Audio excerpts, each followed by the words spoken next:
आप देख रहे हैं डाबरा समाचार से मनोज मिश्रा को, जो निरंतर क्षेत्र में पहुंचा रहता है यह दिखाने के लिए कि हमारे गोरखपुर जिला में क्या हो रहा है। इसी बीच में मानवाधिकार के राष्ट्रीय अध्यक्ष यहां पे मौजूद हैं। मैं इनसे पूछना चाहूंगा कि जब आप राष्ट्रीय अध्यक्ष हैं, गोरखपुर जिला में आने का आपका क्या उद्देश्य है, लोगों के हित में कितना आप तत्पर रहते हैं? सर पहले तो अपना नाम बता दीजिए। जी, आपके डाबरा समाचार 24 न्यूज के जितने दर्शक हैं सभी को हार्दिक वंदन और अभिनंदन करते हैं जी। मैं Acharya Santosh Kumar Pande ji. National Human Rights Welfare Association of India से राष्ट्रीय अध्यक्ष। जी। विगत 4 दिनों से हमारा उत्तर प्रदेश का दौरा चल रहा है और आपने हमसे पूछा कि गोरखपुर आने का उद्देश्य क्या है। जी। तो गोरखपुर में हमारी जो जिला कार्यकारिणी का जो संगठित हो रहा है उसी कोर कमेटी में एक हिस्सा बनने के लिए आया हूं और हमारा जिला गोरखपुर जिला का किस प्रकार से कोर कमेटी का गठन किया जाए और सहाय के ऊपर जो अत्याचार हो रहा है, मानवाधिकार का कुछ रिपोर्ट आ रही है जिसमें हनन हो रहा है, तो हम चाहते हैं मानवाधिकार का हनन ना हो। जी पूछिए और क्या पूछना चाहते हैं? सर मैं ये पूछना चाहता हूं, ये तो अभी मैं आगे भी पूछूंगा, लेकिन आपके विषय में हम जहां तक सुने हैं कि आप ज्योतिष के भी आचार्य हैं। जी, ज्योतिषाचार्य। उसके बाद आप गाना भी गाते हैं, यानी कई गुण है आप में। जी। उस विषय में थोड़ा विवरण में बता दीजिए सर, संक्षिप्त में। एक्चुअल क्या है कि ये दौड़ भरी भाग भरी जो जिंदगी चल रही है, इतना जो दौड़ भरी जिंदगी चल रही है, इसमें आदमी खुश होने का नए नए तरीके खोजते हैं। तो जो पढ़े लिखे हैं वो पढ़े लिखे ढंग का अपना जुगाड़ लगाते हैं और जो अनपढ़ हैं वो अपना अनपढ़ तत्वधान और गलत प्रतिनिधि में जाते हैं। तो शुरू से मेरा बचपन से शौक रहा है गाने का, क्योंकि हमारे नाना जी और मामा जी सब सिंगर थे। पांडे परिवार से हूँ और नाल बजाने वाले, तबला बजाने वाले, हारमोनियम बजाने वाले हमारे नाना घर में और मामा घर में बहुत लोग जानते थे। तो बचपन से रुचि रही थी कहीं ना कहीं कि इस चीज में आया जाए। तो बोल बम का गाना हुआ, भक्ति गाना हुआ, महावीर जी का या महादेव जी का गाना हुआ, तो वो गाता हूँ, शौक से गाता हूँ। मतलब कोई ये मेरा हॉबी नहीं है कि हमारा कोई टीआरपी जाए या मुझे व्यू मिले, ऐसा कुछ नहीं है।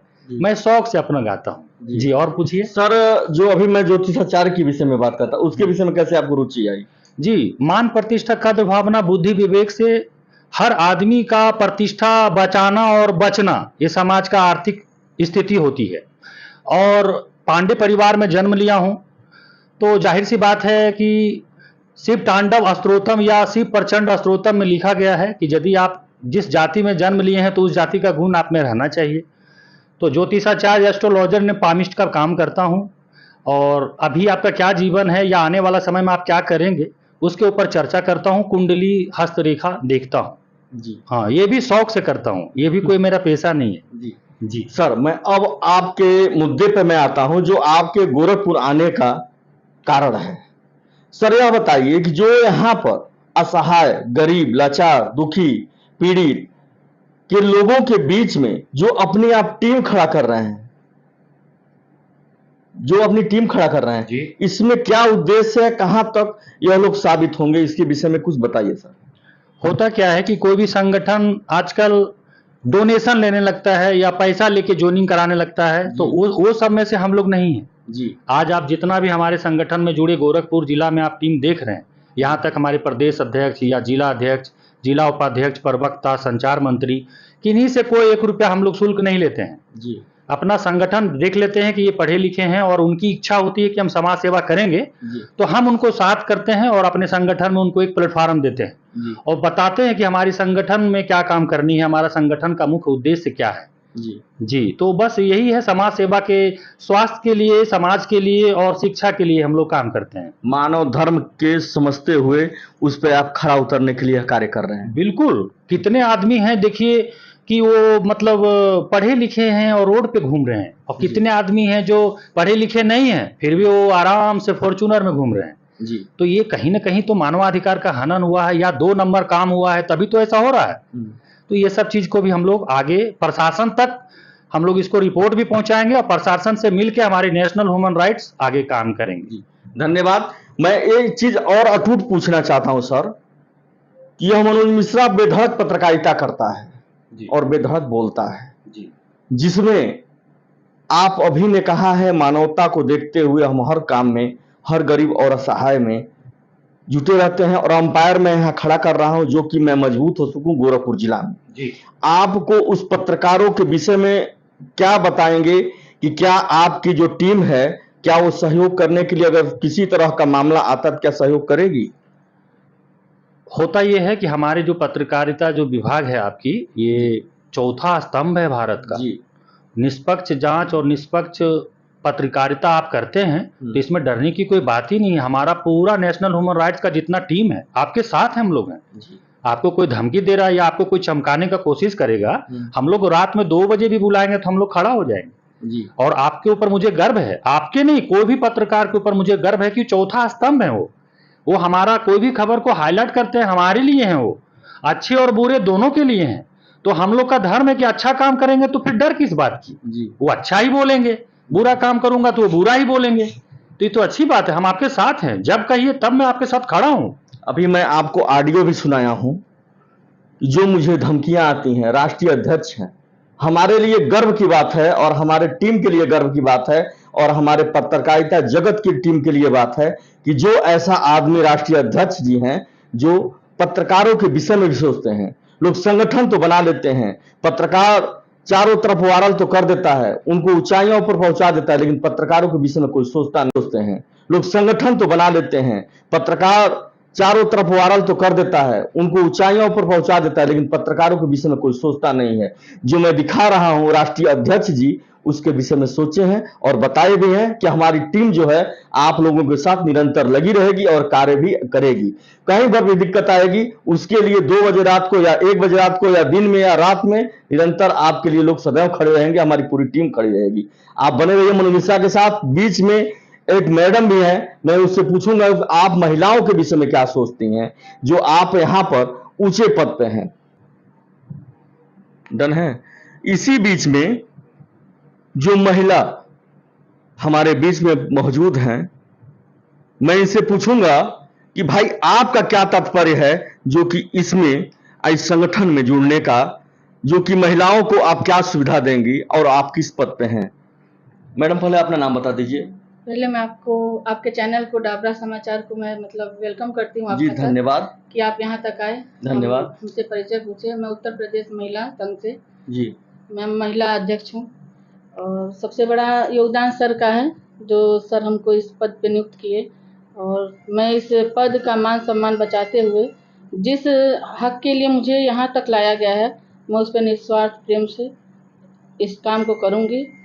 और रहा महिलाओं का, तो महिलाओं के विषय में सर ऐसे लोग हमसे जुड़े हुए हैं जिनका प्रशासन की तरफ से कोई सहायता नहीं किया जाता है, तो वो महिलाएं बहुत मजबूर हैं और उनके लिए मुझे आगे बहुत सारे काम करने हैं, जैसे उनका स्वास्थ्य और उनको उत्पीड़न का जो भी किया जाता है उनके साथ व्यवहार, दुष्व्यवहार, उस चीज़ के लिए मैं तत्पर खड़ी हूँ और 24 आवर्स मैं उन लोगों के साथ खड़ी हूँ। जी मुझे बहुत अच्छा लगा ऐसी सोच की आपको कि आप एक महिला जो अच्छे परिवार से हैं, देखने में भी लग रहा है, और महिला कहीं पर भी किसी से कम नहीं है, जो कि इस तरह की सोच रख के अगर समाज में उतरती है, अपनी मानवता को समझती है कि हमें कुछ करना चाहिए जिससे मेरा नाम हो और लोग हमारे मरने के बाद जाने। तो यह बताइए मैडम, आप क्षेत्र में किस स्तर तक काम करना चाहती हैं? जो दबी कुचली महिलाएं हैं जिसकी कहीं सुनवाई नहीं होती है और लोग वहां पहुंचते नहीं हैं, कहीं ना कहीं किसी की भी दिक्कतें आती हैं, तो आप कितना खरा उतरती हैं? सर पहले तो मेरी सोच ये है कि जो महिलाएं दबी हुई हैं, घरों से बाहर नहीं निकलती हैं, मैं उन्हें अपने स्तर तक लाने की कोशिश करूंगी ताकि वो महिलाएं कभी पीछे ना रहें, खुद किसी के भरोसे पे किसी के ऊपर डिपेंड ना रहें। तो मेरा यही काम है और मैं कई संगठनों से जुड़ी हुई हूँ जिसमें मैं ऑलरेडी ये सब काम कर चुकी हूँ। और मैं धन्यवाद करती हूँ सर आचार्य संतोष जी का कि इन्होंने मुझे इस तरह पहुँचाने के लिए, मेरा पूरा योगदान इनका रहा है यहाँ तक लाने के लिए। तो मैडम मैं एक चीज पूछना चाहता हूं, मुझे तो नहीं पूछना चाहिए, अगर आपको बुरा लगा तो मैं क्षमा भी चाहता हूं, क्योंकि मैं क्षेत्र में घूमता हूं, बहुत जगह मैं ऐसे देखता हूं कि कोई भी अगर वारदात होती है तो यह महिलाएं अपनी इज्जत की परवाह न करते हुए एक पुरुष पे जो छिहत्तरा का केस डालती हैं उनको बदनाम करने के लिए, इन महिलाओं के विषय में आप क्या उद्देश्य देना चाहती हैं? सर पहले तो मैं उनकी सोच को बदलूंगी जी। इस संगठन के तौर पे। जी इस संगठन से जुड़ करके ही उनकी सोच को मुझे डेवलपमेंट करना है, जी ताकि वो इनकी सोच इस स्तर तक आए कि किसी को भी ब्लेम ना किया जाए। ना किया जाए। जी अपनी मानवता, मानव जीवन को समझें। जी, अपने एकदम मैं उस हद तक उन लोगों को मतलब लाने की कोशिश करूंगी कि जैसे किसी के ऊपर कीचड़ उछालने से पहले वो एक नहीं 100 बार सोचें जी कि ये सब चीज़ गलत है, और जो गलत है उसे मुझे सही करके ही इन लोगों को, महिलाओं को आगे लाना है। जी। मैं राष्ट्रीय अध्यक्ष से भी मैं बात किया हूं। मैं इन लोगों को ये बताना चाहता हूं, बहुत चीजें ऐसी होती हैं जो गलत होती हैं, बिना साबूत के आप लोग कोई कदम मत उठाइएगा। बने रहिए निरंतर मनोज मिश्रा के साथ। एक और भी है, मैं उनसे भी पूछूंगा जो क्षेत्र में निरंतर ये बने रहते हैं और ये क्या कार्य करते हैं, मैं इनसे पूछने के बाद ही। इसी बीच में एक युवा हैं जो राष्ट्रीय अध्यक्ष के साथ बैठे हुए थे। मैं इनसे पूछना चाहूंगा कि आप एक युवा होते हुए भी लोगों को क्या उद्देश्य देंगे, आपके उद्देश्य देने का कारण क्या होगा और आप देना क्या चाहेंगे उद्देश्य में? सर पहले अपना नाम बता दीजिए। सर मेरा नाम दीपक चरसिया है। जी। मैं स्वास्थ्य विभाग से भी जुड़े हुए हैं, डॉक्टर हैं। डॉक्टर हैं, क्या बात है। अ, आप डॉक्टर होते हुए भी आप इस समाज को क्या उद्देश्य देना चाहते हैं? मैं समाज को ये उद्देश्य देना चाहूँगा कि मैं युवा हूँ और युवाओं को ये बोलेंगे कि नशा मुक्ति केंद्र मतलब नशा न करें, बिना हेलमेट पहने हुए गाड़ी न चलाएं, और मैं शिक्षा से भी उन लोगों का सपोर्ट करना चाहूँगा और मैं स्वास्थ्य से भी सपोर्ट करना चाहूँगा, और बाकी मानवाधिकार जो है इससे भी मैं उन लोगों को जोड़ूंगा और उन लोगों को जो भी नियम है आप उनसे जोड़ने का काम करेंगे। जो आप में मानवाधिकार का जो भी नियम है उन लोगों को क्या आप समझाएंगे? एकदम समझाएंगे और उन लोगों को आप बताएंगे।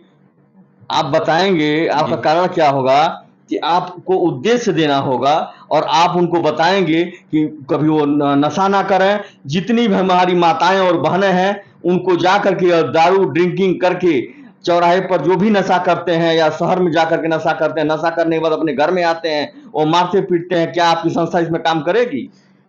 24 घंटा हम लोग सेवा देंगे इसमें, इस संस्था में, और हम युवा हैं और युवाओं से जागरूक करना चाहेंगे कि अपील भी करेंगे आप? अपील भी करेंगे कि पूरे युवा एक संगठन बनाया जाएगा हम लोग, और संगठन के साथ साथ सबका साथ। और लोग बनाएंगे कि आप बनाएंगे? नहीं, हम बनाएंगे। आप किस पद पे हैं? ये हम प्रदेश उपाध्यक्ष हैं। तो आप बनाएंगे ना सर? जी। तो आप अपने तरफ से बना करके लोगों को यह उद्देश्य देना चाहते हैं कि नशा ना करें, किसी से विवाद ना करें, किसी से फालतू उलझे ना। जितने भी गरीब और दुखिया हैं उसके यहाँ क्या आप पहुंच करके तात्पर्य होते हुए भी क्या उनको उद्देश्य देंगे? जिस तरह से वो पीड़ित हैं उनको ये क्या आप सहयोग करेंगे? उनको अगर स्वास्थ्य से पीड़ित रहेंगे तो स्वास्थ्य का सपोर्ट मिलेगा, और जो पैसे से रहेगा तो पैसे से किया जाएगा। बाकी और कोई दिक्कत प्रशासन से हो रही है, आपकी टीम सदैव खड़ी रहेगी जिस स्तर तक आपसे सहयोग मिलना चाहेगा।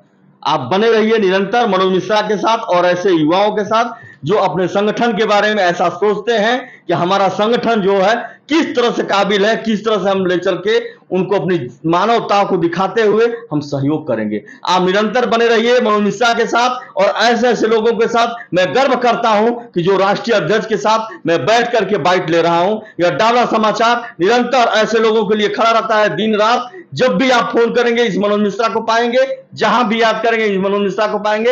हर जगह जो मैं कार्यक्रम का दिखाने जा रहा हूं और दिखाऊंगा भी, या मैं बेली पार्क के पास दिखाऊंगा, क्योंकि मैं रहने वाला गोला की तरफ का हूं, लेकिन हर जगह मैं भ्रमण करता हूं पूरे जिला में, पूरा मैं मंडल देखने की कोशिश कर रहा हूं। आप बने रहिए मनोज मिश्रा के साथ, ऐसे ऐसे लोगों के साथ।